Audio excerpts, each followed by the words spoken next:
Dampak banjir besar di Aceh, Sumatera Utara, dan Sumatera Barat masih terasa hingga kini.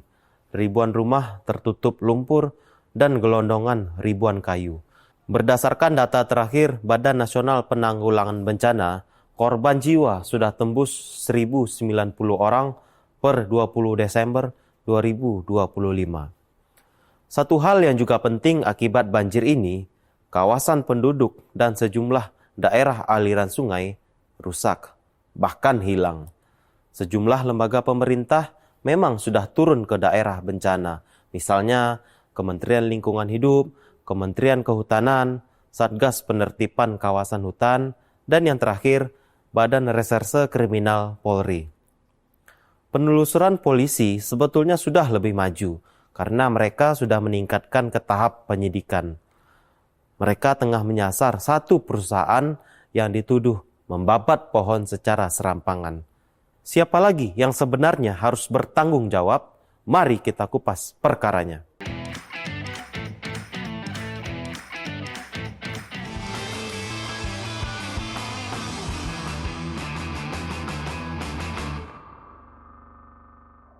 Ya, kawan-kawan, pekan ini kita menurunkan sisi lain dari bencana Sumatera ya, yang sangat memilukan, bukan cukup memilukan, tapi sangat memilukan. Kenapa? Karena dampaknya itu masih terasa sehingga sekarang.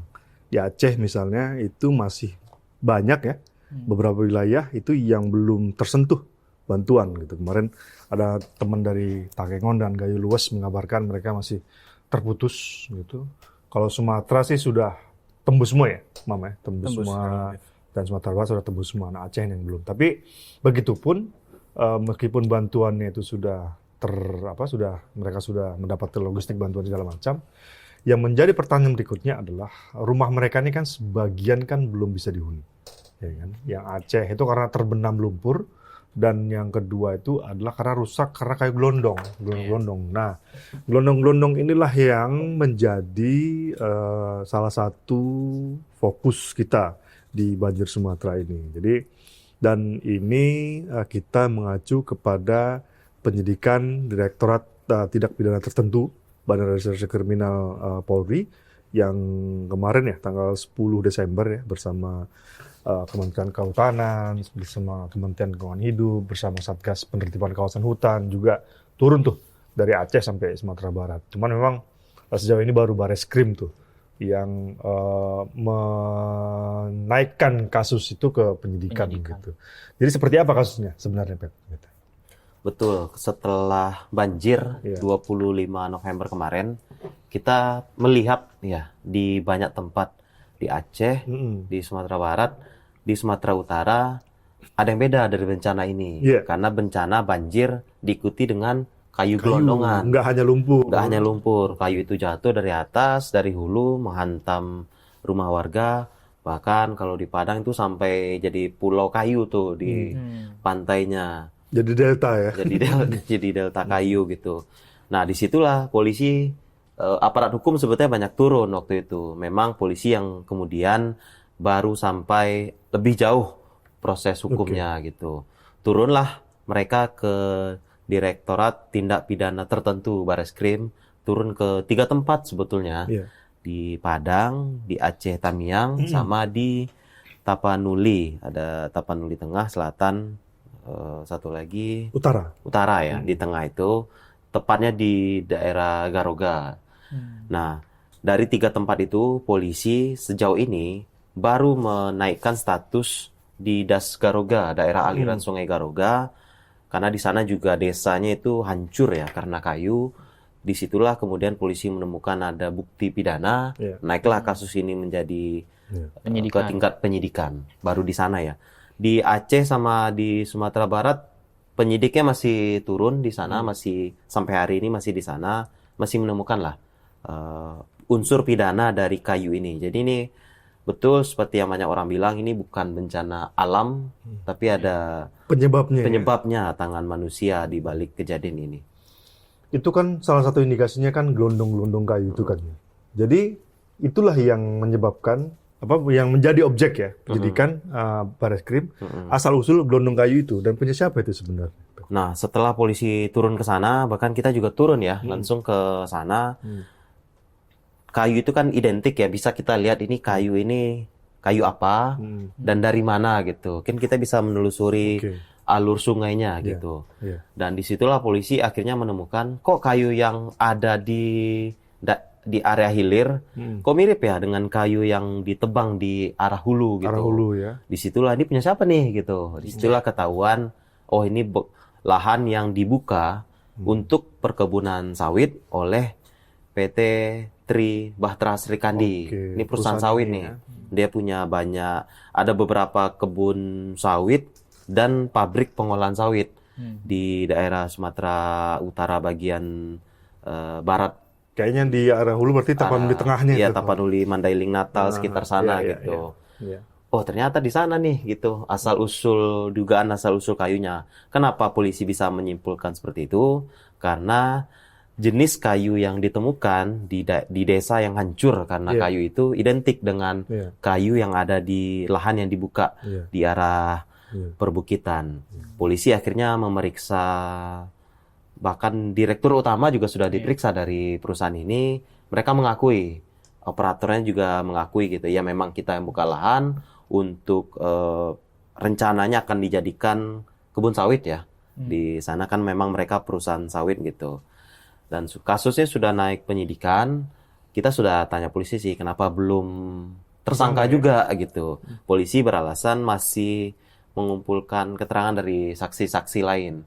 Make sense sih karena mereka ternyata yang diperiksa ini bukan perusahaan aja, tapi ada pemerintah kabupaten itu juga diperiksa juga gitu. Karena ini bukan kan nggak mungkin kan perusahaan tiba-tiba ujuk-ujuk izin. pasti ada izin gitu Izin kan. segala macam ya. Jadi pasti ada unsur pemerintahnya. Benar.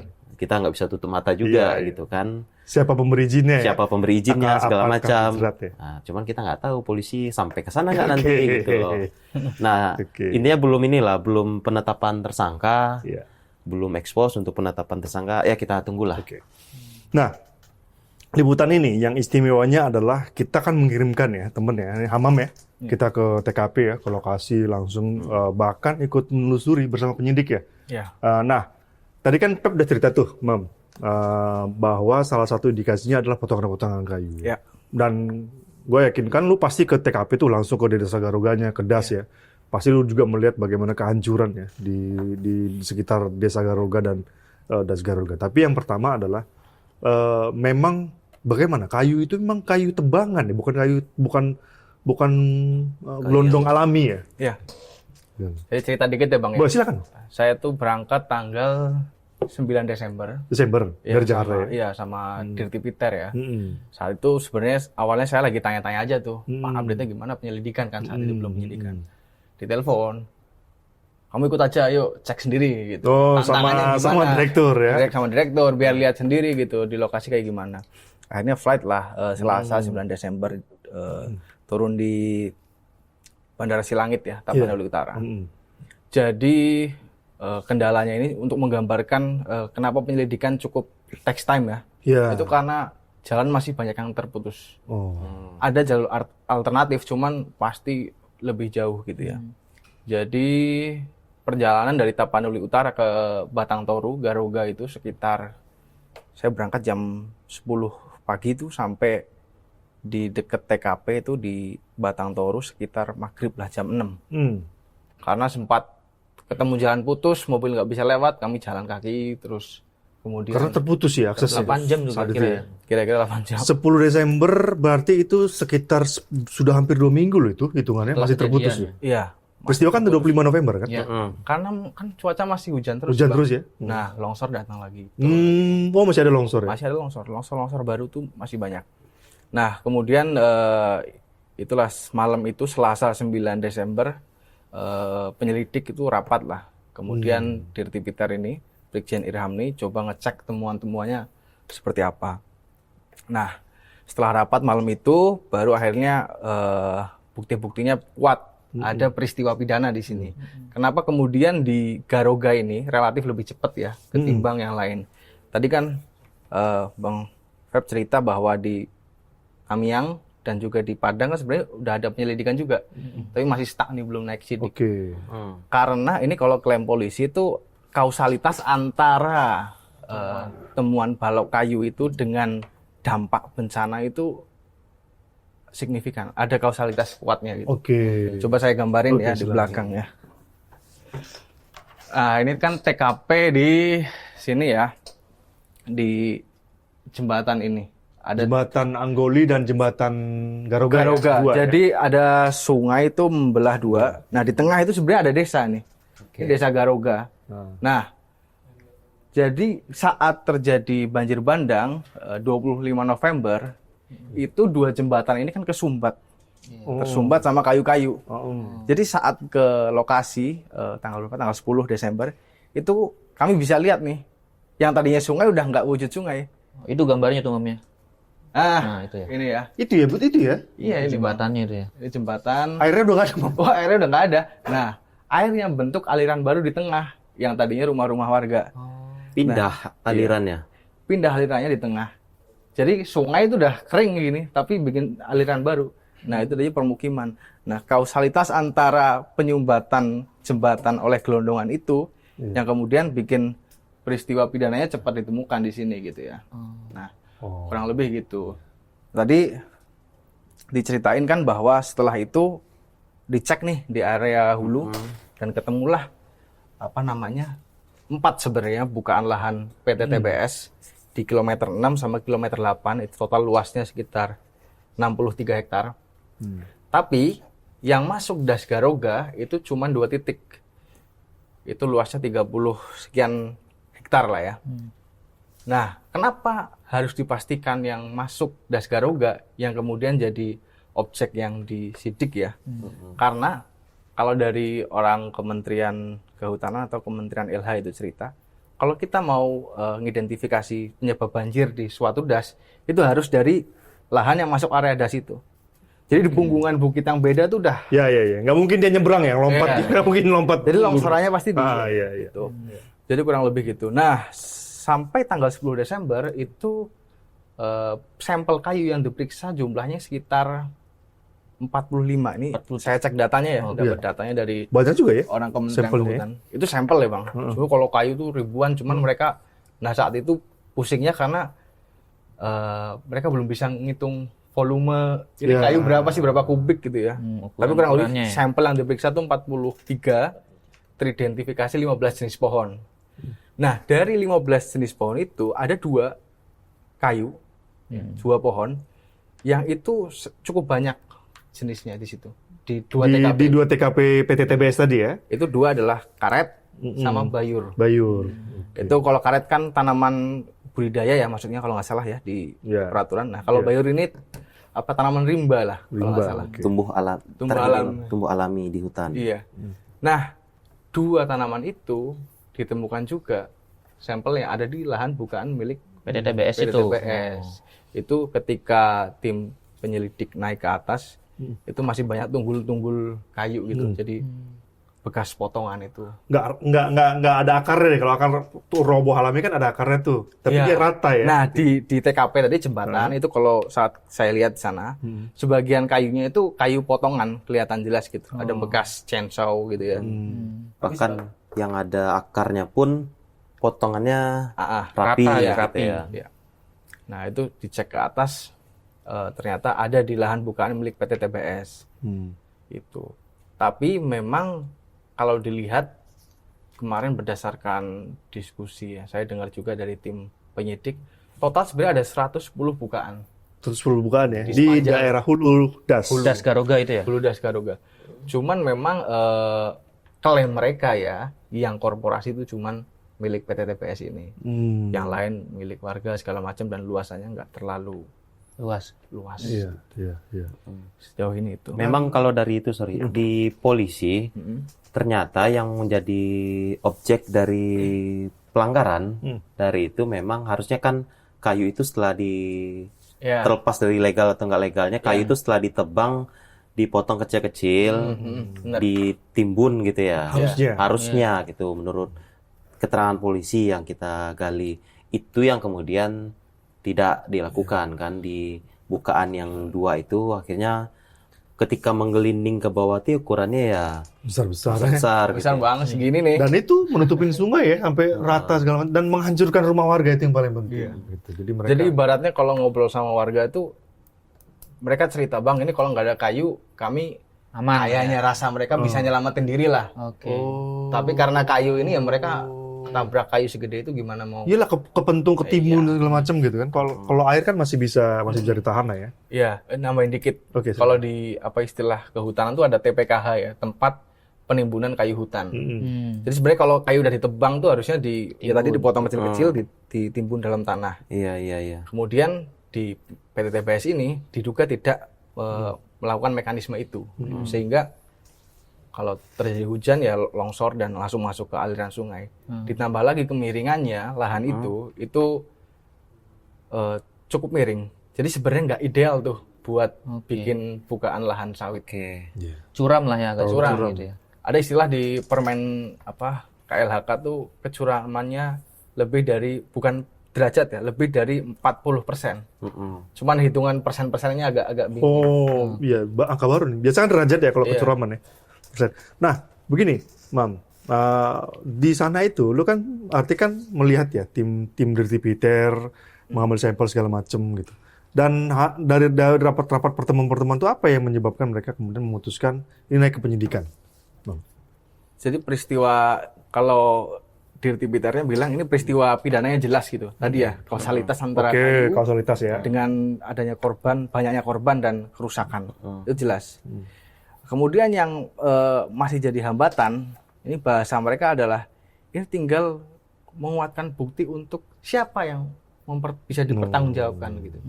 Siapa yang bertanggung jawab atas peristiwa pidana ini gitu. Itu sih sejauh Dan yang paling mengkerucut adalah memang ya PT TBS tadi yang TBS, cerita gitu. ya. PT TBS sendiri gimana nih, Kor? Ceritanya mereka. Kita sebenarnya seperti yang Pep tadi sebutkan ya, kita sempat mewawancarai direkturnya ya, direktur PT TBS namanya Nurholis. Nah, kalau dari sisi kesaksian mereka, dia sebenarnya untuk pemeriksaan itu, Bang, dia sebelumnya itu diperiksa dulu oleh Satgas PKH tuh, Bang. Barulah di tanggal 16 Desember itu Bareskrim memeriksa dia gitu. Jadi kalau pengakuan dari direkturnya itu, Bang, area bukaan lahan yang dikelola oleh PT TBS ini awalnya dimiliki oleh PT TN. Kemudian PT TN ini menjualnya kepada masyarakat setempat untuk dikelola gitu.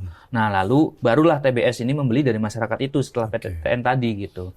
Nah, sejauh ini PT TBS ini memiliki luas sekitar 2.500 yang memiliki izin usaha iup perkebunan gitu ya, iupnya. Tapi sejauh ini hanya baru 500 hektar yang sudah ganti rugi ke masyarakat. Yang dikelola menjadi sawit itu baru sekitar 70 hektar gitu, Bang.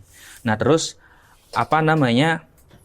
PT TBS juga kan seperti yang digambarkan tadi ya, ada 3 pabrik. 2 di Mandailing Natal dan 1 ada di Tapanuli Tengah ya.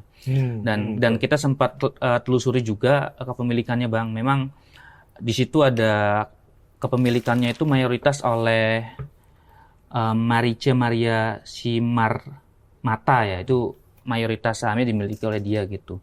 Yang juga terafiliasi oleh 3 orang, Bang, yang kepemilikan sahamnya sama itu oleh keluarga, sepertinya sih satu keluarga ya, karena Evelyn Sago, Veronica Sago, Diana Sago itu namanya sepertinya satu keluarga gitu ya. Dan pada saat PT TBS membeli dari masyarakat itu, mereka sih mengklaim bahwa dulunya area itu ditanami oleh pohon durian, Bang. Dan beberapa wilayah lainnya ada ditanami tanaman lain lah gitu. Nah, tanaman yang ditanami tanaman lain inilah yang dibuka menjadi lahan sawit itu gitu. Tapi mereka mengakuin nggak penyidikan polisi bahwa itu kayu mereka ya, seperti cerita Hamam tadi? Iya, nah itulah menariknya. Ada beberapa yang terkonfirmasi.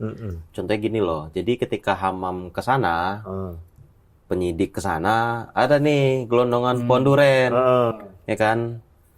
Nah, ketika kita konfirmasi ke PT TBS, benar, ya kita buka lahan buat buat kebun sawit gitu. Adanya pohon duren, sama-sama pohon duren nih gitu. Matching kan? ya? Matching gitu. Pohon duren dan tanaman lainnya gitu katanya. Dan itu bukan kayu hutan kok gitu. Ya di satu sisi benar bukan kayu hutan. Jadi alasannya kan kalau pohon itu ada klasifikasinya ya, ada pohon yang hutan alami, ada pohon budidaya gitu loh. Cuman setelah penyidik ke sana, penyidik tuh menemukan di lahan bukaan itu ada itu yang pohon karet contohnya, pohon bayur. Nah, itu ada di jembatan, ada di bukaan lahan PT TBS gitu. Jadi mereka mengakui bahwa memotong itu untuk ini, untuk kebun sawit. Karena ada ditemukan ini juga, Mam ya. Apa? Alat eskavator ya. Oh, eskavator. Lupa dijelasin. Gimana tuh? Ada 2 eskavator sama 1 bulldozer. Yang di kilometer 6. Kilometer 68 Oke. itu. Punyanya TBS ya. Punya TBS. Oke. Nah, ini kan kalau dari tulisan kan ada banyak sekali ya PP aturannya, PKKB, apalah itu, PKN segala macam. Nah, sebenarnya untuk dari si PT TBS ini apa peraturan yang sebenarnya dilanggar dia? Oke. Enaknya saya lebih Mending gambarin digambar sedikit sih lah ya. memang, biar jelas juga. Biar lebih enak ini ya. Itu gambarnya di pinggiran sih. Ini kan apa? Foto kejadian ya. Iya. Ini tadi sedikit lupa dijelaskan tadi. Ini kan gambaran Desa Garoga. ya. Ini jembatan yang kita Ya, jembatan Anggoli sama jembatan Garoga. harusnya kayak gini tuh ya. Nah, kayak gini ya. Harusnya kayak gini lah. Ini Oh, kan gini ya? ini jembatan yang si Hamam ke lokasi. Ini titik bukaannya ya. Yang 68 tadi ya maksudnya. Bukan 68 Yang punya tadi ya. TBS itu. Iya, yang punya TBS. Sebetulnya biar lebih enak gitu ya. Jadi anggap aja ini Sumatera ya. Oke. Sumatera, nah ini Sumatera Utara lah ya. Oke. Das Garoga itu di sini nih. Di Das Garoga. Dia itu berada di tengah-tengah antara Tapanuli itu, Mam ya. Tapanuli Tengah sama Tapanuli Selatan. Tapanuli Selatan gitu. Ya. Nah, di beberapa titik inilah kemudian PT TBS itu beroperasi. Nah, sebetulnya PT TBS ini kan bukan perusahaan yang baru ya, tapi udah ada pabriknya, udah ada kebun sawitnya gitu. Cuman yang menjadi masalah, mereka beralasan, kenapa kita memulai operasi, kita udah punya IUP nih gitu loh. Kita udah punya, Yang 2.500 tadi ya. iya, IUP yang 2.500 tadi, 2.500 hektar. Ini ada 2 sebetulnya, bisa kita cek di website mereka. Izin usaha perkebunan budidaya, izin usaha perkebunan pengolahan gitu. Dan ini sudah kita konfirmasi juga ke Bupati setempat. Waktu itu kita konfirmasi ke Bupati Tapanuli Tengah, Masinton Saribu. Dia cerita riwayat ininya lah bisa dibaca di majalah. Benar nggak pemerintah daerah menerbitkan IUP untuk perusahaan PT TBS ini gitu lah. Nah, berbekal IUP itulah kemudian si PT TBS ini menggarap lahan sawit di Das Garoga itu gitu. Cuman masalahnya sejak 10 tahun ya, 2015, waktu itu kan ada gugatan uji materi di MK. Nggak bisa IUP aja gitu loh. IUP itu kan bukan berarti punya lahan gitu kan. Nah, ketika itu digugatlah Undang-Undang Perkebunan di MK. IUP itu harus punya HGU gitu loh. Guna usaha. Guna usaha. Tanah lah intinya ya. Nggak punya tanah. Nggak bisa salah satunya, harus dua-duanya. Makanya waktu itu tahun awal menjabat waktu itu Menteri Agraria ngomong itu di DPR ada 500-an apa ya perusahaan sawit yang punya IUP nggak punya HGU gitu loh. Kata sih waktu itu mau dibereskan dalam 100 hari ke depan. Waktu itu ngomongnya Oktober ya. Berarti kalau Oktober Udah lewat ya. Lewat berarti. udah Ya, biasalah janji plus global. berapa gitu ya. 100 plus berapa. Nah, inilah yang menjadi masalah gitu. Polisi menemukan ada memang beberapa izin. Polisi mengakui PT TBS ada izin, tapi nggak ada HGU-nya gitu loh. Itu satu pelanggaran, nggak ada HGU di lokasi.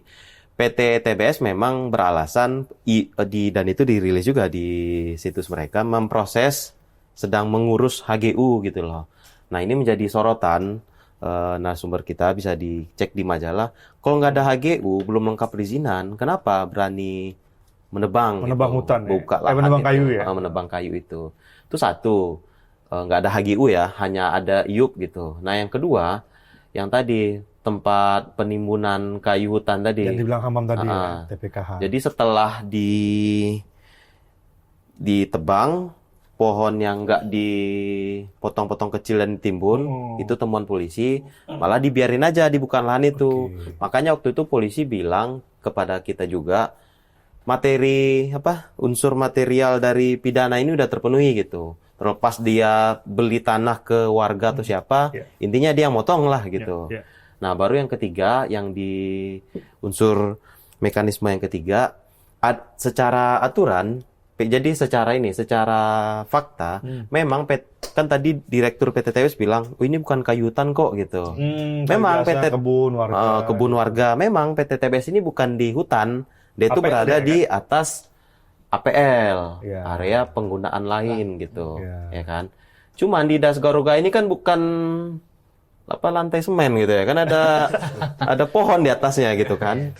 Ada pohon duren, ada pohon bayur, ada berapa jenis ya, karet gitu kan. Ada meranti, ini pohon-pohon apalagi meranti gitu kan, ada mahal, ya? bayur gitu kan. Nah, ketika nebang gitu, ada aturannya.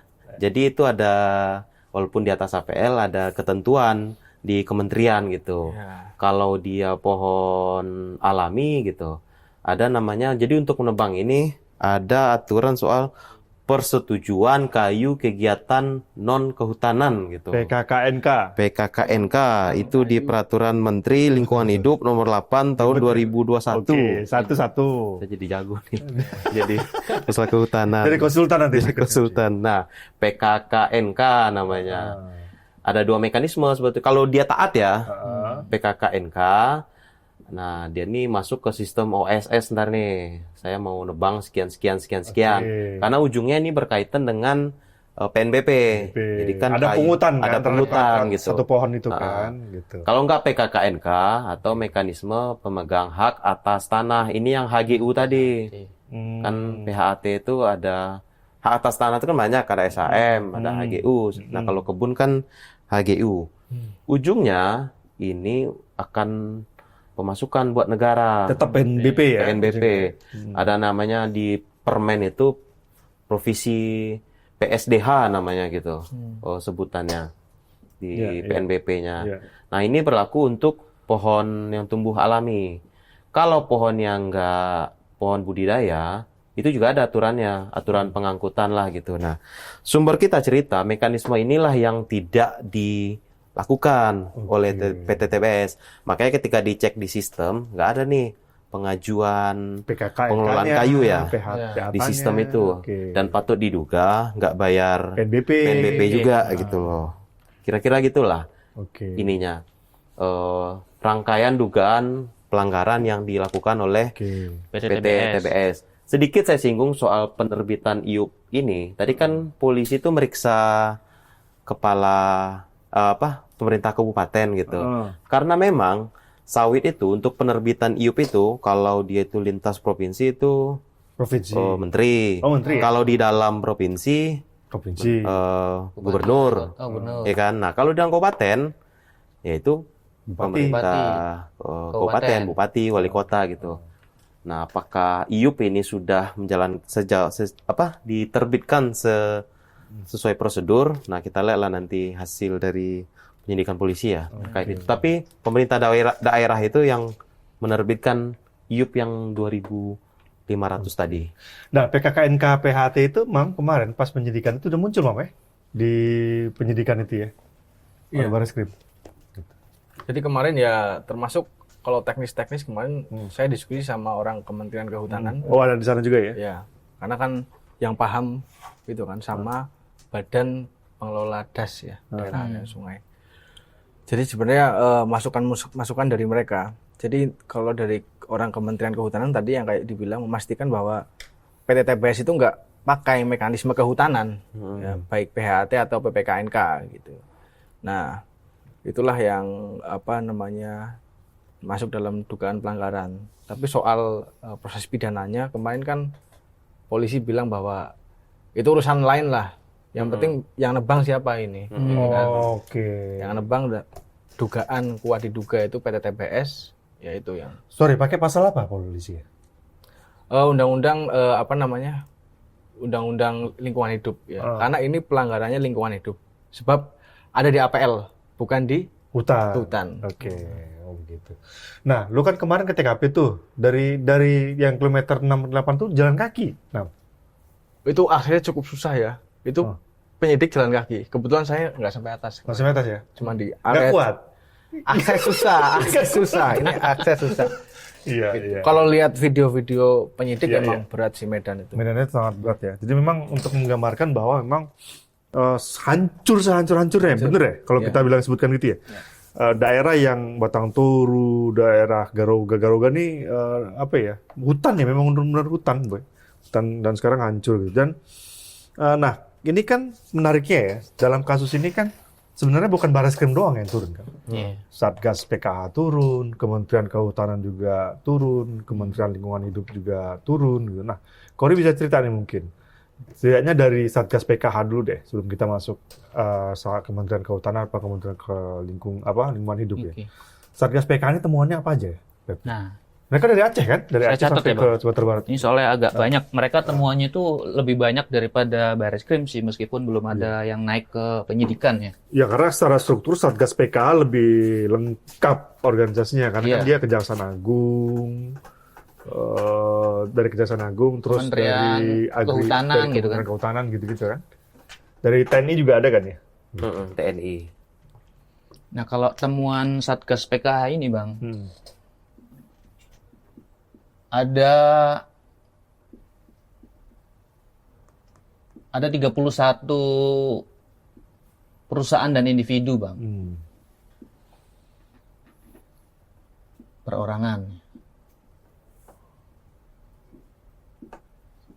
Ini terbagi di 3 provinsi tadi. Yang pertama Aceh. Ini di Aceh ini ada sekitar 6 perusahaan ya, ada 6 perusahaan. 6 perusahaan. Ini tersebar di beberapa das daerah aliran sungai. Yang pertama itu ada das Simpang Kanan, Simpang Kiri, Tamiang, kemudian sampai ke das Hulu Pidi gitu. Kemudian berlanjut di Sumatera Utara. Sorry, yang Aceh tadi itu masuknya yang perusahaan nggak yang ramai dibicarakan kemarin itu? Perusahaan apa tuh? Ya itu, yang katanya 65.000 hektar itu. Oh, Enggak. kayak enggak, Bang, belum. Belum ya? Nggak masuk? belum. Atau nggak berani gitu? Ya, Oke, bisa lanjut. bisa jadi. Oke. Nah, kalau yang Sumut ini, Bang, ada 2 das ya, Bang. 2 das ini seperti yang tadi disebutkan ya, das Garuga dengan das Batang Toru gitu. Nah, disinilah selain Barreskrim tadi, Satgas PKH juga menyebut PT TBS ini gitu. Jadi di Sumatera Utara ini ada 8 perusahaan dan 4 perorangan. Oke. TBS masuk ya di sini ya? Ya, masuk TBS. TBS Karena masuk Barreskrim di juga sini. bagian dari Satgas PKH kan? Betul, Iya. betul. Bahkan sempat dipanggil untuk menjelaskan temuannya kan Barreskrim oleh Satgas PKH ini gitu. Di pertemuan besar kan apa? Diundang lah. Oke, diundang di sebuah Saling pertemuan. melapor gitu di Oke. pertemuan. Kemudian yang ketiga di Sumatera Barat. Sumbar. Di Sumbar ini total ada 13. Ini ada 1 perorangan, 12 perusahaan ya. Perorangan. Ini Bang, temuan Satgas. Nah, yang menariknya yang untuk Sumatera Barat, ini lebih banyak yang galian C ya infonya ya, Pepe, ketimbang yang perkebunan ya. Betul, betul. Kalau di atas kan perkebunan semua tuh kan, kebanyakan kan? Iya, sama. Baik yang individu maupun perorangan kan. Nah, sebelum Satgas PKH ini juga kan sempat juga tuh, Kor, ada penyegelan ya. Bahkan Iya. PTTP ya sempat disegel ya. Siapa Kementerian Kehutanan apa ke Lingkungan Hidup duluan ya? Kementerian Lingkungan Hidup, Bang. Jadi di sana tuh sudah ada plang gitu di lokasi tempat Itu kejadiannya. tanggal berapa tuh? Tanggal berapa ya itu ya? 10. 7 Desember. Berarti sebelum Barreskrim turun masuk ya. Ya memang pada saat Barreskrim turun pun udah ada plang Plang gitu itu sudah bahwa ada ya? disegel gitu, termasuk PT TBS itu gitu. Nah, tadi kan sedikit lagi. Ini kan Kori udah jelasin tadi ada perusahaan lain yang ditemukan oleh Satgas PKH. Ya. Sumber kita yang tahu soal penebangan pembukaan lahan di Das Garuga itu juga heran gitu.